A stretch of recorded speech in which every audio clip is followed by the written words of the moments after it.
What is good, YouTube? And today we're looking at Aurora once again, mostly because we have 2x event running right now, and I've been seeing a lot of comments asking about if Liliam only works in those one-shot fast teams.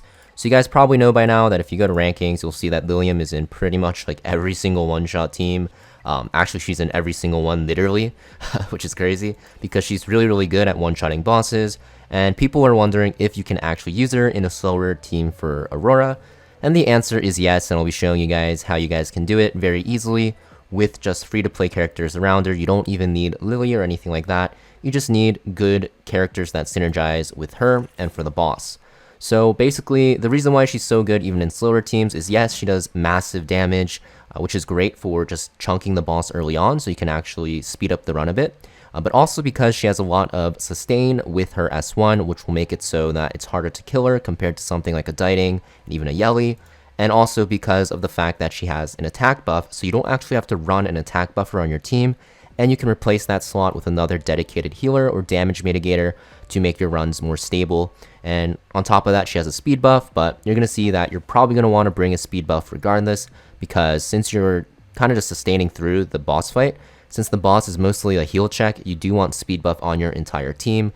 So speed buff is valuable, and I'll be showing you guys what character you can bring to provide that speed buff for everyone. Now for Liliam's build, honestly for lattices, I think for PvE content, you definitely want 155 just because you get way more damage later on when you start doing speed runs.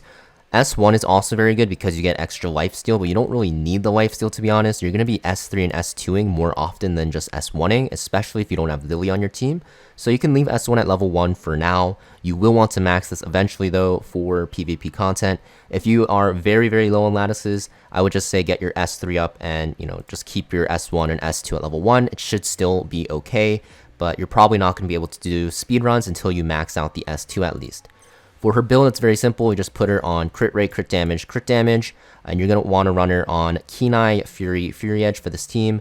Momentum isn't that great because you don't have too many debuffs with this team comp, and Kenai is just the best source of damage for her just because she doesn't hit that often. She hits, I think, one time with her S3 and then twice with her S2 and then once with her S1, so you get maximum value out of Kenai. So you want to make sure that you just run her on this. And for your last one, you can run Fury Edge, you can run Swift Raid, both are fine. Honestly, I think Swift Raid is technically better for this fight because you want to cycle quickly to heal more, but Fury Edge works as well. If you don't have either, it's fine. You don't really need it because this boss isn't really a damage check. It's really just going to be a heal check, and Liliam's very good because 1, she just does a lot of damage without a lot of debuffs on the boss, and 2, she actually can heal herself, which is great. For your shell, White Fang is going to be the best option because the fight takes about like 2.5 minutes, 2 minutes, so you will get a lot of value out of the stacks. You can run her on something like Count as well if you want, but White Fang is going to be better for faster runs, so I definitely recommend that. Do not run her on Revelation. She doesn't hit enough with her abilities to be good on that. Now for the first support we're going to look at, it's Ling Luo. I think she's pretty much required for every kind of like starter Aurora team because she's such a great healer. For skill investment, having her S1 max will definitely help you, especially if you're getting into Aurora. So I highly recommend maxing this because not only is it important for Aurora, but it's important later on once you actually start doing PvP and other harder content. And also by doing this, you'll get a lot of speed, which will make gearing her for this even easier. And it's really important because you get double the duration of Whale Pair, which will basically almost double her healing in a sense. So definitely important to do. Now in terms of your modules, it's pretty simple. You just run her on Swift Rush. For your right side, just run her on just defensive pieces. It doesn't really matter too much because she's blue, so she's actually not going to really end up ever dying, even if you don't have her on too many defensive stats. And for your secondary matrix, you want either Evil Guard or Cure.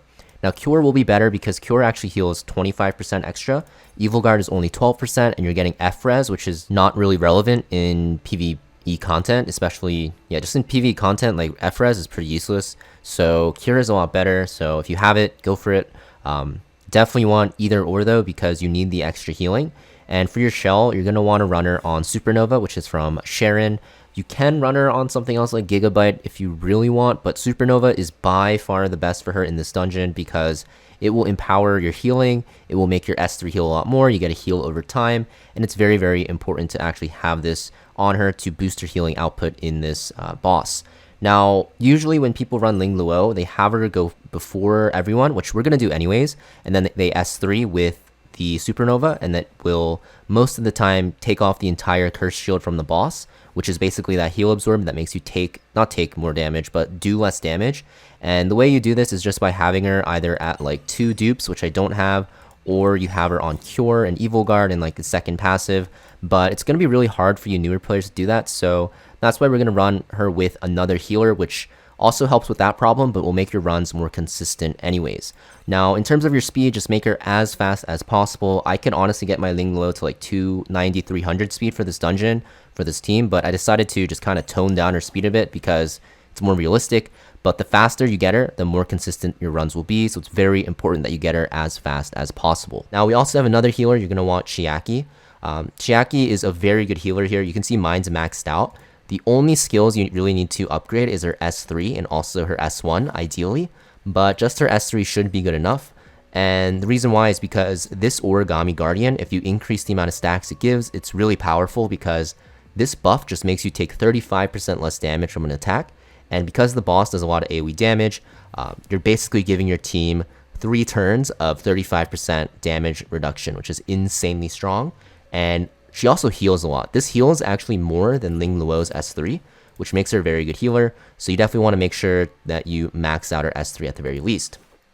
In terms of her matrices, you definitely want her on Swift Rush 12 no matter what. The other one is going to be, honestly, I think Time Weave is the best other like option to run. So you can run 12 Swift Rush, 12 Time Weave. But for the sake of the video, because I don't want to run everything on Time Weave, I have her on 12 Swift Rush and 9 Cure or 8 Cure. This is going to be easily obtainable as well if you farm like Health 3 and up for Doki Doki and Teramaton thresholds. So, you know, Swift Rush Cure or Swift Rush Time Weave ideally will be your best option. And then I have her on Artisan. You can replace this with like Gigabyte if you want for extra push, but I like Artisan for the extra shield. And also because Artisan can roll into Swift Rush and Time Weave. It's a good option if you want to run her on the Time Weave build to make sure that she cycles her cooldowns faster. Next character we're running is Viper. So Viper is going to be on Swift Rush Time Weave. This one is pretty much mandatory because you need him to spam his S3 to apply attack and speed down. You only really need his S3 max for the extra cooldown because, one, you're dispelling the boss a lot, which is great. You're removing the immunity, so your other character, Nell, which we'll talk about, can apply Vulnerable to speed up the runs. But also by applying these debuffs to not only the boss, but also the minions, you're going to take a lot less damage. Now for your build, you just run him, like I said, Swift Rush, Time Weave, run him on 3 effect accuracy. Because he's blue, he's never going to die, the boss just does less damage. And for your shell, you're going to want to run him on Artisan to give some extra shielding to your team. So now we have the next support, the last one. It's going to be Nell. You can actually replace her with Valerian if you don't have her yet. But Nell is very good because, like I mentioned earlier, she has this AoE speed buff for 3 turns, and it's on a 3-turn cooldown, so you can actually keep it on your team for most of the fight, which is insane. And you also get a very powerful debuff in Vulnerable, which will allow you to make the boss take more damage. So you basically have her go after Viper on the opener. Viper dispels immunity, she puts up Vulnerable debuff as well as buffing your team's speed, and then Liliam will go and do a big chunk of damage on the opener, which will speed up your runs by a lot. Now, in terms of skill investment, I really recommend maxing out our S3. Having this at 3-turn cooldown is very important to keep the speed buff up. Speed buff will allow you to heal more and just, you know, take more stacks off the boss's anger, so you take less damage. And for your S2, you can max it if you want. It's a very good skill. It will boost your DPS that you're using, so in this case Liliam, and also heal them by a decent amount. Curse Shield is 50% of your max health. This heals 48%. So if you have 1 stack of Whale Prayer and then you S2 and then you heal your DPS, it will pretty much instantly clear Curse Shield, which will make you do a lot more damage.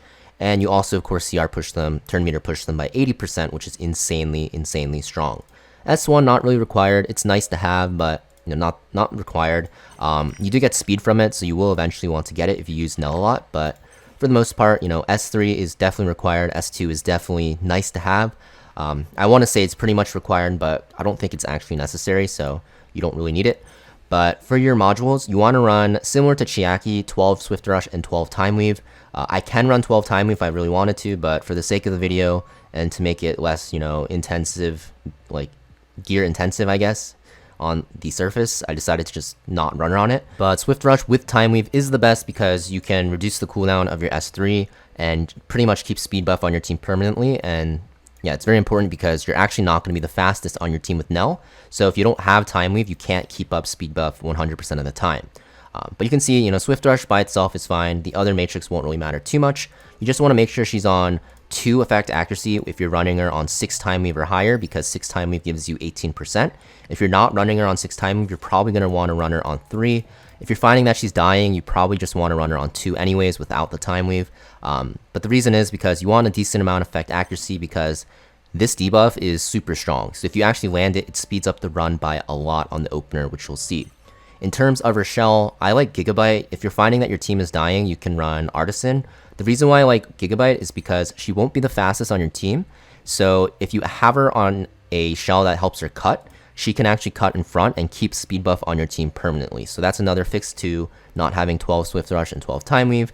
So that's what I'm running her on. If you're running her on 12 Swift Rush, 12 Time Weave, you can probably run her on Artisan and do just fine as well. So I'll show you guys the run now and how it works. Like I mentioned, if you make Ling Luo faster and your other supports faster, but especially Ling Luo, the runs will be quicker actually, because she can get rid of the Curse Shield more often. But you can see that my Viper will Dispel, which will allow for Nell to apply debuffs, and Ling Luo and Chiaki will both S3 to 100% remove the Curse Shield. And even if you miss the Dispel here, and you don't get to get this opener off onto the vulnerable boss, you'll still win most of the time. It's just that the runs will take a bit longer. But here we go, we have Ling Luo S2 after. She's going to extend the duration of all those Will Prayers, and even the speed buff, which is great. And basically, Chiaki is here for that big burst healing S3 at the start, and also to periodically heal our team and apply this very OP Origami Guardian, which makes us take a lot less damage when the boss does a big AoE move and we have it.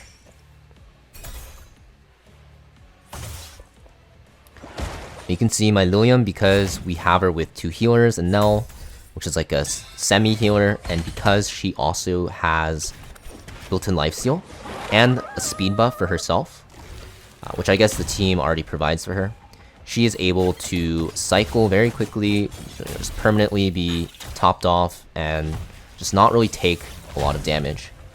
The only scary parts is when the boss is like that double AoE, but this is why we have 2 Artisans, and also why we have these healers. And Chiaki will S3 and pretty much just heal everyone to full, and then Ling Luo will double make sure that we're all full here.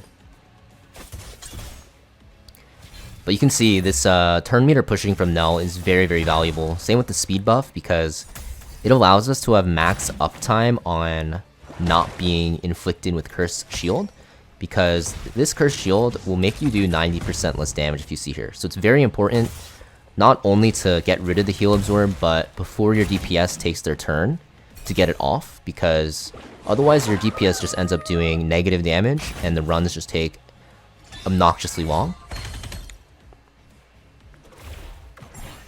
But of course, you're not always going to be able to get it off, but if you do, it's very, very good, and that's why we have so many healers. And the boss should go down, I think, in the next turn from Nell, because she will push up my DPS. Yep, here we go. You can kind of see her value. And that is all she wrote. And that is a pretty safe, I'd say free-to-play friendly team comp. I did dumb down the gear, not dumb down, but reduce the gear of the characters that I usually have them on by a decent amount. So as long as you get your supports fast enough, and if you bring Liliam, especially, she's very good here.